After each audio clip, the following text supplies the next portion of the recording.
Étienne, un jeune enfant de 8 ans seulement, décède dans la nuit du 14-15 septembre 1978. Sa peluche, Teddy, longuement recherchée par les enquêteurs paranormaux, depuis sa mort, dans l'orphelinat, les phénomènes paranormaux s'accumulent autour de Teddy et l'orphelinat en lui-même. Il y a seulement 2 ans, un jeune couple s'y est aventuré.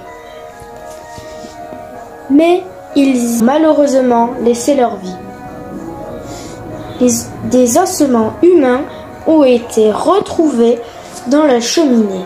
Heureusement, 4 enquêteurs paranormaux ont tenté de conclure l'enquête au péril de leur vie, dont Jean, le directeur de l'équipe, se lance à la recherche de cette fameuse peluche. Dans les pièces de l'orphelinat, Jean tente d'enregistrer. Il finit même par crier le nom d'un esprit sans même le savoir. Cet esprit s'appelle John Gisli. L'enquêteur paranormal crie alors John Gisli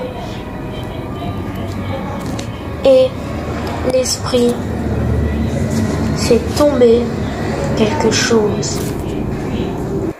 Pris par la peur, Jean court et oublie la caméra infrarouge. Je peux vous présenter un enregistrement audio. Essayez de comprendre ce qu'il dit.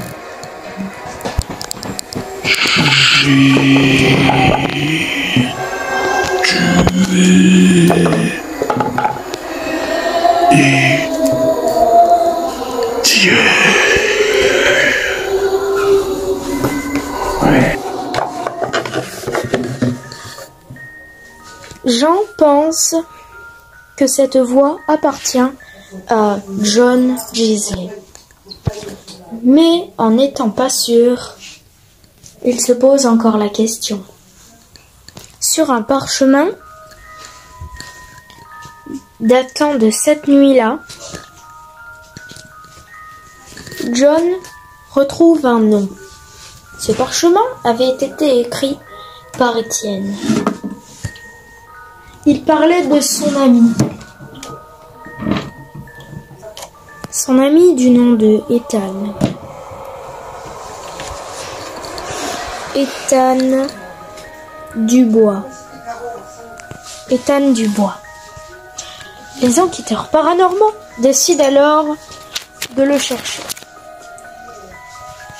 Pendant plus d'1 mois, ils étaient à la recherche de ce fameux Ethan Dubois, sans être réellement sûrs qu'il était encore en vie. Près de 2 mois plus tard, ils finissent enfin par trouver Dubois. Ils décident de chercher son adresse. Sans succès, Jean, l'enquêteur, désespère. Mais 1 semaine après, il trouve une adresse, il s'y rend sur le champ et trouve ce fameux Ethan Dubois. Ethan Dubois lui ouvre la porte et lui dit qu'il qu'il ne connaît pas Étienne. En insistant, Jean lui demande « Êtes-vous sûr ?» Et Ethan finit par craquer et par lui raconter que Étienne était décédé. Mais non seulement Étienne, mais aussi 3 autres enfants étaient décédés la même semaine. Les enquêteurs se demandent si les ossements retrouvés dans la cheminée n'appartiennent pas à l'un de ces 3 enfants. Les 3 portés disparus de cette semaine 1978 portent le nom de Étienne, déjà connu, Paul et Marc, 3 amis qui dormaient dans le même dortoir cette semaine-là. Le même numéro de chambre. Ethan était avec eux aussi. Il paraît même que personne ne quittait son lit et qu'il était très étonnant qu'ils aient quitté la chambre ou fugué sans leur peluche. Jean pense donc et quasiment sûr que ceci est un meurtre ou un kidnapping. Mais Ethan finit tout de même par dire quelque chose de très important. Il paraît que ce soir-là, enfin cette semaine-là précisément, la porte d'entrée de l'orphelinat venait d'être changée. Jean finit par se poser une question et se dire que le serrurier n'y est pas pour quelque chose. Est-ce qu'il n'aurait pas fait le double des clés pour parvenir à rentrer dans l'orphelinat où se trouvent à l'entrée les 3 camarades, Étienne, Marc et Paul. Ethan dit même que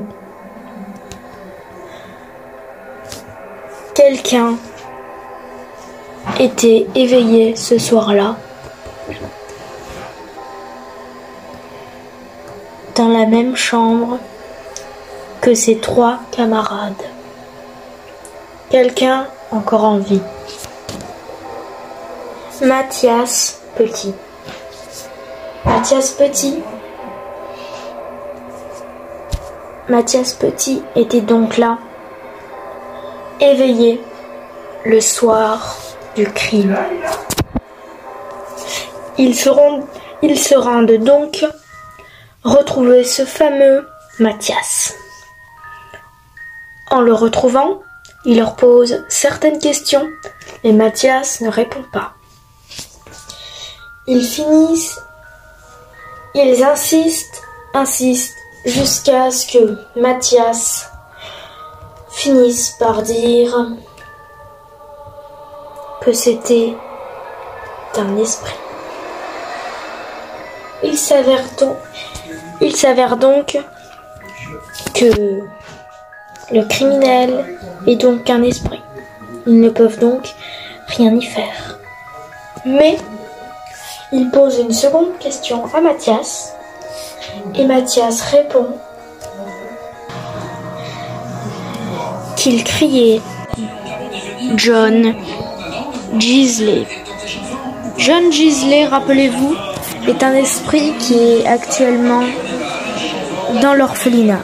Est-ce que John Gisley ne serait pas auteur de ce crime cette semaine du 1978?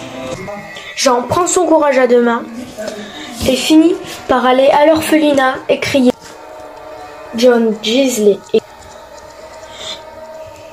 Il prononce la phrase John Gisli, faites tomber un objet.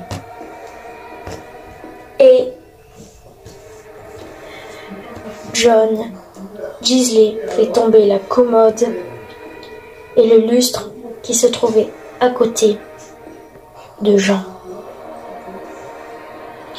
Ça finit par l'écraser. Des débris de verre du lustre tombent et Jean décède.